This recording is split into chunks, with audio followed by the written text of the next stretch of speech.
Frank Reich, head coach of the Panthers, was fired. Out of there. And the question is it deserved? Yes and no. Yeah, I don't believe so. Nah. I'm going to sit on the nah side. It is one of those 1 in 10, but I mean, the Panthers go 1 in whatever every year.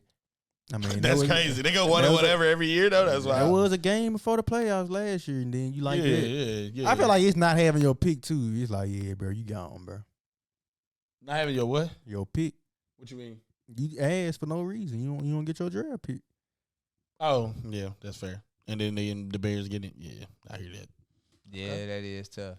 I personally I'm not a Frank Reich fan, obviously, because I'm a Colts fan. But with that being said, I think it's a double-edged sword. At first, I was like all hate on the hate train, of course, and I was like, man, you can't be that ass. And they only won 1 game, and there was a lot of them games against trash teams. They had a very close chance of winning, but they wasn't trying nothing. And then they replaced the offensive coordinator. Frank Reich started calling plays. And I'm like, okay, so you can't clearly pick coaches up under you. So okay, that's showing something.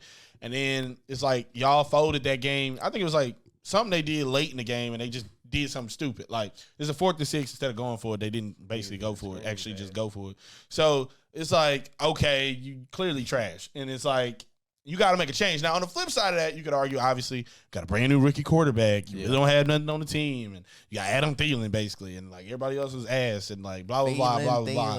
And then of course the draft picks don't make it any better, but I will argue, I think, didn't that situation happen before he got hired? Yeah. That's what I'm saying. So that really, you can't really blame him for that. You can't blame him. But Yeah, for the Bryce stuff, I don't think you really blame him for it's that. some expectations, bro. But I will say this.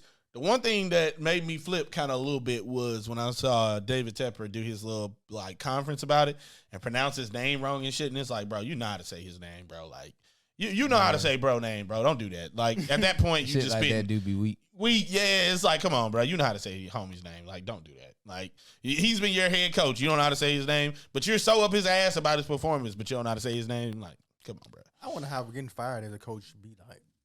Hey, bro, you ain't did it. You ain't did it. You done. He's like, hey, come in this office for me real quick. I mean, it probably won't even be that. It'd probably be an email slick. Bro, it's a because they said he raged out like a team after they lost. Like he was in the locker room and then raged out like type shit. Like this is ass. Like basically. Mm-hmm. And it's like, at that point, you just send an email, I feel like, because you already know you're fired. Don't even worry about coming in tomorrow. It's like, do I even need to? But I mean, obviously, from a professional standpoint, obviously, you will. Okay, getting fired and you know, like, through the TV, that'd be crazy. What do you mean? Like, you preparing for next week's game, and then you just got the TV on in the background, and you hear your name, you look, it got fired. Like, what the hell? What the hell? Bro, that's hilarious. I would hope people tell you first. That's just not to hear